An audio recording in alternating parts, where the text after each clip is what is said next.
10. Yanzu nan da nazo nan wurin ka a mota ta in ka duba akwai atamfofi. Na siyi kaya yafi karfin na miliyan 10. Kawai magana ake ba alfotupo local government ba local government din da bamu aika da atamfa hula. Da kudin abinci da mutane za su fito rantsuwa, ƴan uwanmu ƴan gogormaya ƴan kungiya, ku fito ga alherin nan yazo Dr. Nasir Yusuf Gawuna mu taro shi.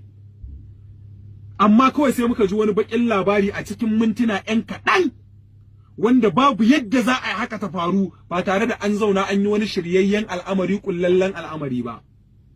To shi yasa mu ma muke roƙon Allah, siyasa ce muna da damar mu yi wanda muke so. Alfarma annabi da alƙur'ani Dr. Nasir Yusuf Gawuna sai yayi gwamna a jihar Kano. A yaushe?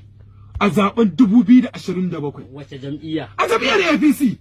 To amma ai ana kallon yanzu kamar da kuna kan katanga ne mutanen Gawuna. Muna nan a jam'iyyar APC daram ba inda zamu amma babu biyayya. Ba wanda zamu yi wa biyayya sai Dr. Nasir Yusuf Gawuna. An taɓa yin jam'iyya ba biyayya. Shi kaɗai zamu yi wa biyayya. Su waɗanda muke wa biyayya a da me suka yi mana, wa suka taimaka? Gashi nan kun ci shari'a farko, kun ci ta biyu kuma wannan yarda Allah ce da gaskiya da muke da ita, gaskiyar mu ce ta kwace mu a wannan wuri. Aka kuma gaskiyar ku ba ta kwace ku ba. Ba wannan maganar ake ba, su sun san abin da aka lullube. Shi wannan lallababban al'amarin na baka daga nan zuwa sati biyu zaka ji ta fashe zai bayyana. Zaka ji komai.